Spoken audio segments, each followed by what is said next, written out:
So it seems Microsoft has finally acknowledged that what they have done in putting those 4 games over to other platforms has indeed caused problems. Internally, they've had meetings, kind of like a business update meeting that they've had with us. They've had one internally, and obviously they knew this was going to leak, so they made it as corpo as possible, but they have stated that what they did by putting those 4 games out has essentially stressed the brand.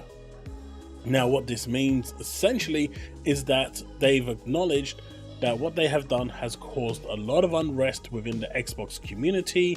A lot of, faith has been lost with the brand, and now they've, at least now they've internally acknowledged that this is a problem. Now, they have stated that it hasn't hurt the brand, it's just stressed the brand. Now, obviously, this is corpo talk. They've clearly seen the effects that this has had, the discontent that it's had, the mockery that it's made in regards to the social media aspects. It's not just Twitter after all. You've got Facebook, you've got TikTok. There is hundreds of videos out there just completely and utterly mocking Xbox, and this has escalated and gone higher and higher in terms of volume after these 4 games were announced, and games like Hi-Fi Rush was released on PlayStation. It gets worse when games like Pentiment and Hi-Fi Rush, at least on launch on the PS5, actually run better. It gets bad when stuff like anti-cheat that people have been requesting for Sea of Thieves for such a long time only gets implemented once the game is being ported over to PlayStation. So it doesn't really leave a good taste in people's mouths when this sort of thing is happening. Now, sure, the Pentiment thing was a bug, it's been patched, it doesn't matter, it shouldn't have happened in the first place. The rendering on the PS5 in terms of just the shadows, it doesn't matter. The fact is, it's your game on your platform. It shouldn't be rendering better on a technically inferior platform. I get it rendering better on PC, but even on PC, it's not rendering as good as it does on PlayStation. But aside from that, that's all, water under the bridge, because the key point here is that, essentially, the morale within Microsoft HQ must have been down, right? The morale within Xbox division must have actually taken a hit for them to have this meeting and essentially tell them that the brand has been stressed. This tells you that they've taken note, they have acknowledged, and they are looking at ways to fix this. Now, end of April, we are supposed to be getting a big update. I mentioned this about a week or 2 ago. Recently, Colt Eastwood has also come out saying, wait till the end of April, there's a big update coming. Now, this is obviously in line with Hellblade 2. That's when we're expecting all the marketing stuff to come along. I'm also expecting a showcase for Hellblade 2 to land around that time as well. But potentially we could be seeing the actual handheld console as well. I mean, that's a big, grain of salt. But it would be nice if we actually did see it, because that would actually work out well.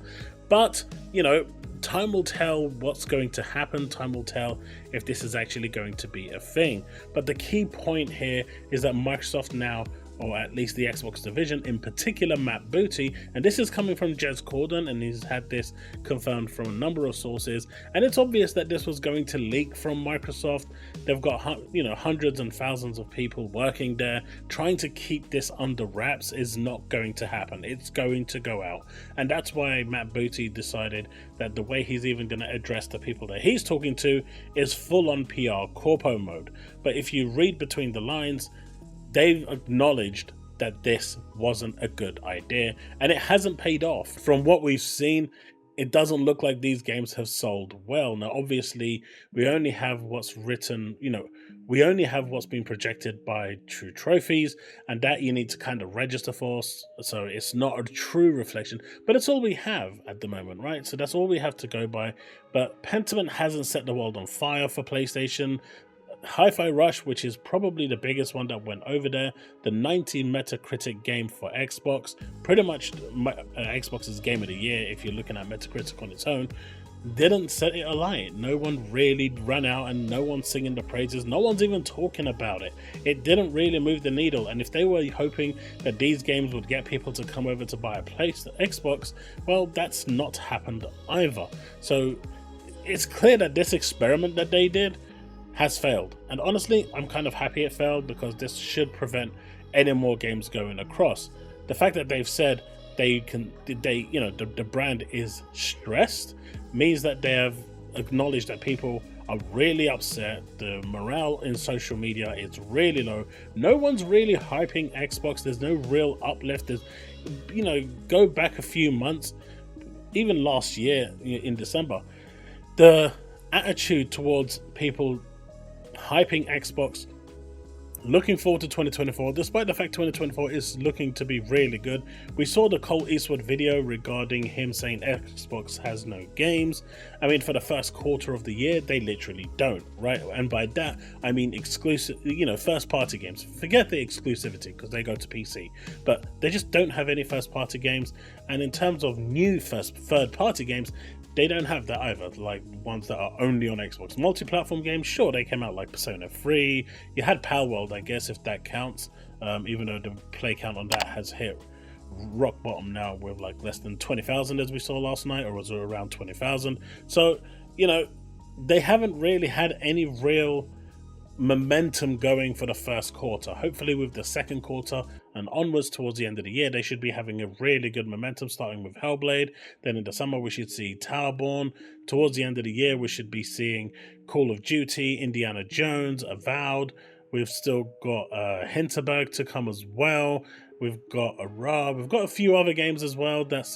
I'm sure that the June showcase will also add a few more into that list that I'm missing out here. You got Microsoft Flight Simulator for those that enjoy that game. So it's pretty much star ride for the rest of the year. The first quarter was bad, and it's good to see that Xbox is acknowledging that this is an issue. This has actually affected them, and I'm guessing they've seen that this has affected them financially as well, or maybe just through PR, or maybe just through word of mouth. They've seen the negative effect that this has had, because they're not going to turn around and say this has damaged the brand, because then that would be seen really bad. But by using the word stress the brand, that's pure corpo talk, and it's good to see Matt Booty actually acknowledging that there are problems, and it's now down to them to try and sort that and get the community uplifted again. And I reckon this update that's coming at the end of April is going to fix that, because that's pretty much what it's there for.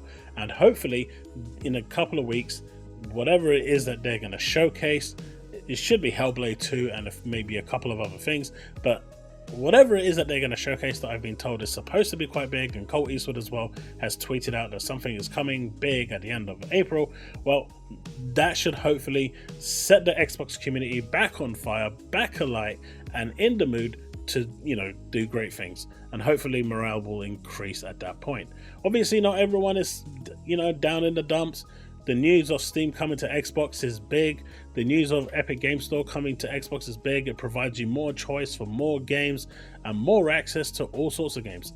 How that's going to work or not work is, a minefield of logistics in itself.